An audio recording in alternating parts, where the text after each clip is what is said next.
Bonjour à tous et bienvenue dans cette toute nouvelle vidéo où on va passer bien sûr en revue toutes les sorties de ce mois de juillet 2025 avec deux extensions qui vont être très intéressantes pour la suite des formats Yu-Gi-Oh! Vous aurez l'évolution du Duelist qui sortira le 3 juillet et vous aurez également Justice Hunter qui sortira en fin de mois de juillet qui lui aussi devrait révolutionner cette méta avec 3 nouveaux archétypes qui arriveront et qui feront différentes choses, différentes stratégies, ce qui devrait évidemment bouleverser les decks qu'on connaît déjà et instaurer une nouvelle mécanique. En tout cas, j'espère que cette vidéo va vous plaire. Tout d'abord, je tenais à vous remercier pour tous ceux que j'ai vus au championnat de France qui m'ont adressé un petit message concernant mon contenu, même si je suis peut-être moins régulier que certains, parce que ce n'est pas mon métier tout simplement. J'ai été très bien accueilli encore une fois, comme chaque année, et j'ai eu énormément de messages bienveillants à mon égard, donc je tenais à vous en remercier. On est 9300 sur la chaîne, c'est déjà énorme, l'aventure elle est géniale. Je suis en direction vers les 10 000, ce qui serait un palier immense concernant la création de contenu que je fais depuis déjà 5-6 ans. En tout cas, je tenais évidemment à vous adresser ce petit message pour vous remercier parce que vous avez été hyper chaleureux lors de ce championnat de France qui, pour moi, si ça vous intéresse, c'est malheureusement terminé jour 1 en 6 victoires, 3 défaites à 1 point du J2. Comme l'année dernière, je jouais Raidil Mitsurugi, mais bon, là n'est pas le sujet puisque aujourd'hui, on va passer en revue de nouvelles extensions. Avant de commencer cette vidéo, bien sûr, un petit like. Abonnez-vous évidemment pour me soutenir, direction les 10 000, et me lâcher un petit commentaire pour me dire ce que vous souhaitez récupérer dans Évolution du Duelist ou Justice Hunter. On est parti pour découvrir les deux séries, let's go.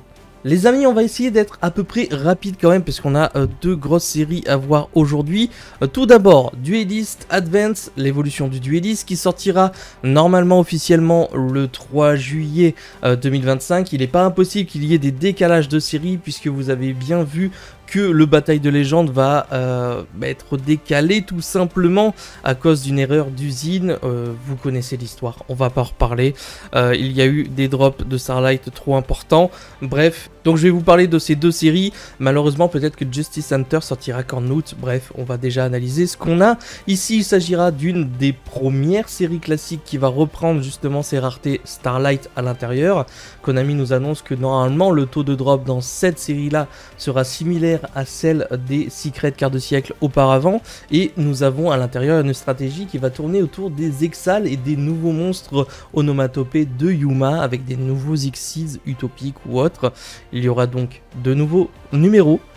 Il y aura évidemment de nouvelles stratégies, des supports qu'on connaît déjà comme les assauts de l'air. Nous aurons des supports pour les monstres psychiques avec une mécanique bien huilée, et nous aurons évidemment des nouveaux archétypes qu'on verra évidemment juste après. On va bien sûr pas tout lire, donc je vous inviterai à mettre sur pause si certains effets des cartes vous intéressent. Ici on est là pour évidemment survoler un petit peu tout ce qu'il y aura. Nous aurons comme d'habitude aucun changement d'un point de vue constitution de ces paquets-là. Il y aura bien 10 secrets, 14 ultra, 26 super, 50 communes et 24 qui seront disponibles également en rareté Starlight. Donc voici pour ce booster. On va bien sûr passer en revue directement les cartes qu'on a grâce au site de Yorisama. Les amis, nous avons donc ici l'évolution du Duelist avec, comme d'habitude, la liste de tout ce qu'on va pouvoir retrouver à l'intérieur, hors exclu TCG, où il y aura évidemment une avant-première dessus pour dévoiler tout simplement des nouveaux archétypes qui ne sont pas présent ici. On a évidemment du support pour Yeux Bleus, Argostar Primite, Âme du Vainqueur que beaucoup attendent évidemment. Il y aura des cartes nouvelles, il y aura des Morganites, des Gaïa, du Chassiel, des Clairs de Lune, des Liens, des Sinister, etc. Pas mal de support autour de ce booster, et comme je vous l'ai dit, il y aura les Artmegia qui vont sortir, et ça c'est pas mal du tout puisqu'on va passer en revue certaines de ces cartes. Tout d'abord, on va avoir les chevaliers Zubaba. Donc ici, comme je vous ai dit, c'est les fameux monstres autour de Yuma et des onomatopées. Ils vont avoir globalement une syllabe en plus et évidemment des effets améliorés par rapport à leur version antérieure. Ici on va pas trop les analyser. J'ai bien vu passer le deck Clair de Lune. En ce moment, beaucoup de personnes le jouent puisqu'il y a un nouveau support. Donc comme vous pouvez le voir, le Lion d'Or, Clair de Lune, chasse chien de chasse d'argent, clair de lune également, et également des nouvelles fusions, des nouvelles magies qui vont accélérer la mécanique de clair de lune. Est-ce que le deck va vraiment ressortir et être bien meilleur qu'avant? J'ai l'impression qu'il fait un peu les mêmes mécaniques que l'archétype musique qu'on a eu lors d'un championnat de France. Bref, à vous de me dire. Nous avons évidemment du lien assassin Inister, encore un peu de support Inister tout simplement, et nous avons le fameux archétype Artmegia. Alors, il y a trop de cartes je crois, donc on va peut-être pas tout lire, mais j'ai l'impression que de toute façon ça va être des mécaniques de fusion autour des types différents de monstres. Par exemple le premier il est guerrier, l'autre il est dragon, et vous verrez que vous avez des fusions qui demandent des guerriers, des dragons ou des magiciens. Vous avez justement la magicienne Artmegia qui est juste en dessous. Nous avons un illusion également, alors celui-ci c'est un Artmegia aussi, donc vous voyez il y a beaucoup de nouvelles cartes autour de cet archétype. Ça peut être très sympa, peut-être combiné avec des mécaniques fusion déjà bien connues. Ça, on verra par la suite. Fille psychique de la sérénité. Et ici, vous allez voir, ça va vous transporter avec... C'était la genèse des duellistes peut-être, je sais plus du tout, mais c'était le tout premier pack des 5Ds avec le dragon poussière d'étoiles dessus. On a du retour des psychiques, là ça fait énormément de nostalgie selon moi, c'est incroyable, j'ai trop hâte d'avoir ces cartes en main. Nous avons également du support pour Monarque avec notamment Eidos, le monarque souterrain, mais je crois que vous avez l'écuyer juste en dessous, ainsi qu'une nouvelle piège qui sortira dans cette extension. Spadassin du flamboyant des ténèbres, une carte un peu retrain, donc ça c'est plutôt cool. Du Tistina, nous avons Kaibaman, légende de la justice, peut-être une stratégie intéressante pour Blue Eyes ici, puisque si cette carte est invoquée normalement ou spécialement, vous pouvez montrer 3 dragons blancs yeux bleus depuis votre main, deck, terrain, face recto et au cimetière, puis invoquer spécialement un dragon blanc yeux bleus depuis votre main, deck ou cimetière. Et si on invoque un dragon blanc yeux bleus spécialement et que cette carte est dans notre cimetière, on va pouvoir la bannir pour ajouter un monstre yeux bleus depuis notre deck à notre main. Pourquoi pas, en tout cas c'est un nouveau Kaibaman qui me semble très intéressant. Nous avons évidemment la nouvelle stratégie âme du vainqueur qui aura un lien direct avec la future série dont on va parler, puisque les âmes du vainqueur vont être combinées avec les K9, nouvel archétype qui sortira normalement fin juillet, dont on parlera évidemment tout à l'heure. Nous avons ensuite du Quantum qui revient, sorcière des yeux. Nous avons un nouveau monstre que je suspecte à mon avis que ça doit être pour les Memento. Nous avons évidemment pour les puristes des nouvelles recettes avec un burger furieux. Nous avons les nouvelles fusions du coup de Clair de Lune dont je vous ai parlé tout à l'heure. Même chose, vous pouvez mettre sur pause et vous faire votre propre avis. Moi je la trouve très forte celle-ci. La ligre dans ce Clair de Lune qui est non affectable, c'est juste trop fort. Et bon, ça évidemment nous verrons plus tard. Nous avons du coup les fusions Artmegia avec Diactoros, et nous avons Nerve, la divinité empoisonnée de la création.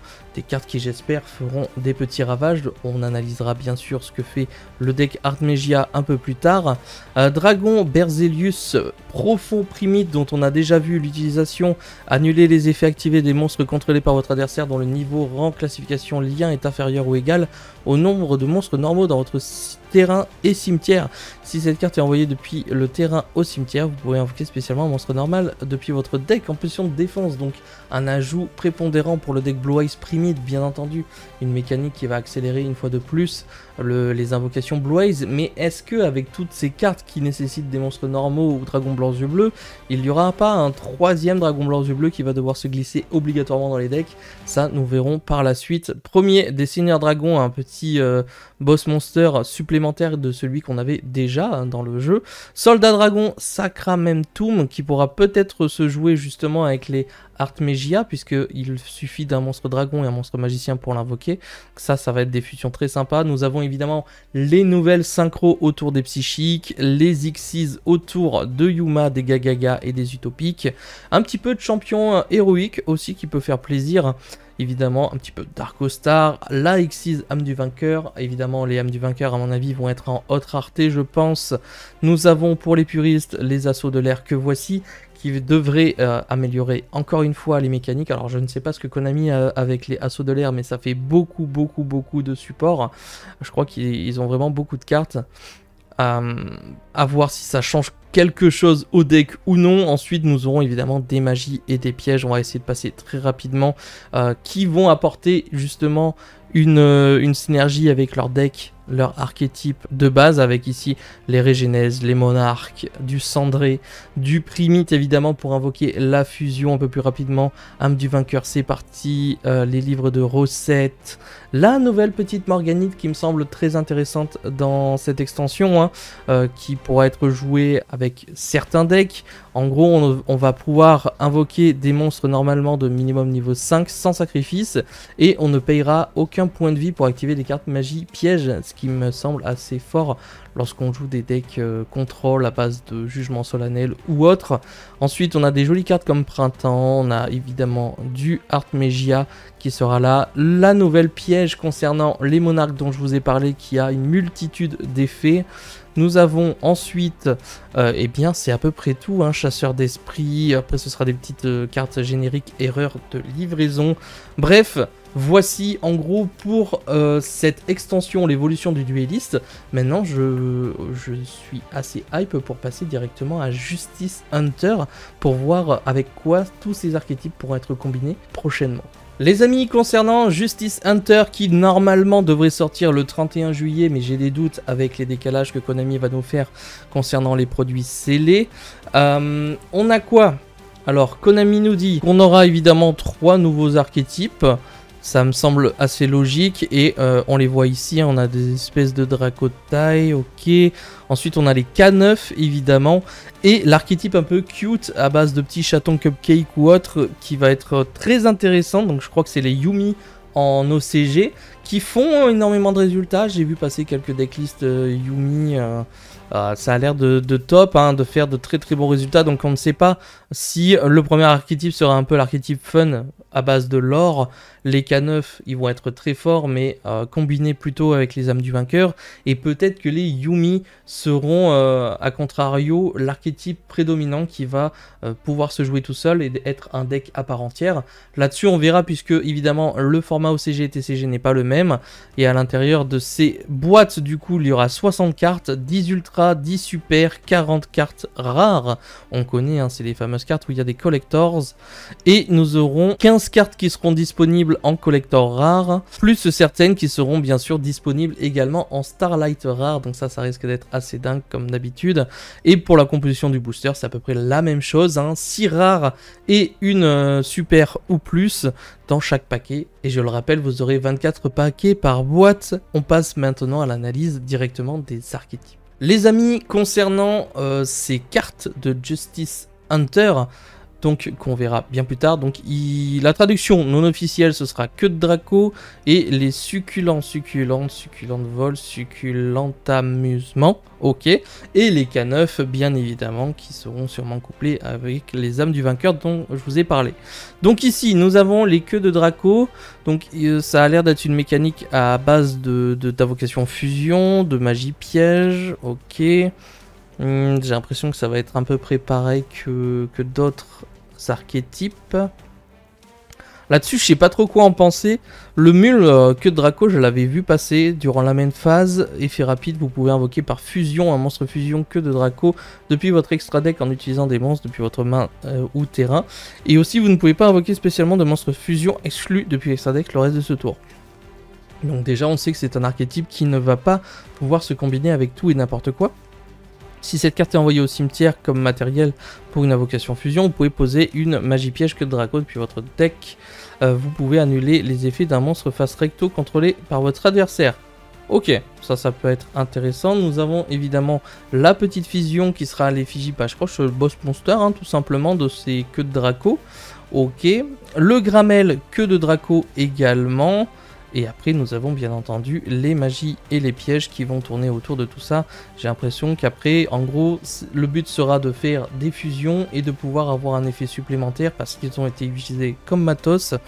Ça paraît être intéressant à voir vraiment avec quoi on peut le combiner et si ça peut être très fort, bien sûr, avec ceci. Concernant les fameux Yumi, on va les appeler Yumi pour l'instant, ça me paraît être plus simple. Ici, on va être sur des tout petits monstres qui vont avoir des mécaniques bien particulières, celle de se renvoyer dans le deck pour faire des synchros et liens de mémoire. Et ces mêmes synchro et liens vont avoir cet effet rapide aussi de se renvoyer dans l'extra deck pour réinvoquer les petits Yumi depuis le deck. Bref, ils vont être des anti-imperm, anti-veiler, anti-ciblage, puisque la plupart vraiment ils vont vous glisser entre les doigts, j'ai l'impression, pour pouvoir réaliser leurs effets. Donc ça paraît assez cool. Vous voyez par exemple la synchro ici, lorsque votre adversaire active une carte ou un effet rapide, vous pouvez renvoyer cette carte à l'extra deck, invoquer spécialement max 2 monstres succulents depuis votre cimetière. Donc ici avec le format Yumi, j'ai bien peur que tout ce qui sera Imperm, Veiler, du moins sur ces monstres là, ça risque d'être très compliqué de jouer des choses qui ciblent, puisqu'en plus ce sera le coup de les renvoyer dans l'extra deck, donc ils ne seront plus là du tout. Celui-ci succulent Attrapi. Si cette carte est invoquée spécialement, vous pouvez placer une magie terrain succulent depuis votre main ou deck face recto sur votre terrain, et aussi vous ne pouvez pas invoquer par lien de monstre lien de minimum Link 3 le reste de ce tour. On va vraiment être lock en petit monstre, mais ça me fait penser un petit peu eh bien, au sprite. Ça, c'était pas trop grave. Une fois par chaîne, durant la battle phase de votre adversaire ou la main phase en effet rapide, on va pouvoir payer 1000 life points immédiatement après la résolution de cet effet, invoqué par synchronisation un monstre synchro en utilisant des monstres que vous contrôlez, un monstre succulent comme matériel inclus. Ok. Ici, elle n'a pas l'effet de se renvoyer dans l'extra deck celle-ci, donc ça peut être un checkpoint également pour annuler des petits trucs. En tout cas, c'est une LIA 1 qui va être faite à tout moment. À voir ce que ça peut faire. On va évidemment pas passer en revue tout l'archétype. Le but, comme je vous l'ai dit, c'est de survoler. On fera peut-être une analyse de ces petits Yumi plus tard. Et enfin, nous avons les K9 qui devraient intéresser pas mal de personnes, puisqu'ils vont avoir une synergie très intéressante avec les âmes du vainqueur. Même chose, je ne suis pas spécialiste, mais en gros, c'est si votre adversaire a minimum 2 cartes dans sa main, vous pouvez invoquer normalement cette carte sans sacrifice. Vous avez en gros une norme très sympa concernant les K9 et les âmes du vainqueur, qui vont avoir tendance à plutôt s'invoquer spécialement avec des monstres dans les colonnes ou en révélant des attributs, etc. Ici, à chaque fois, c'est si votre adversaire a minimum 2 cartes, on va pouvoir les normes alors que ce sont des monstres de niveau 5 ou 6. Et après, on va avoir des effets de negate de mémoire avec une des plus intéressantes selon moi que j'ai vu passer, qui arrive très souvent en 5ème invocation d'ailleurs.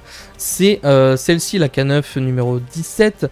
Vous pouvez détacher un matériel de cette carte, ajouter une carte K9 depuis votre deck à votre main, puis si votre adversaire a activé un effet de monstre ce tour, vous pouvez poser une magie jeu rapide K9 depuis votre deck ou cimetière.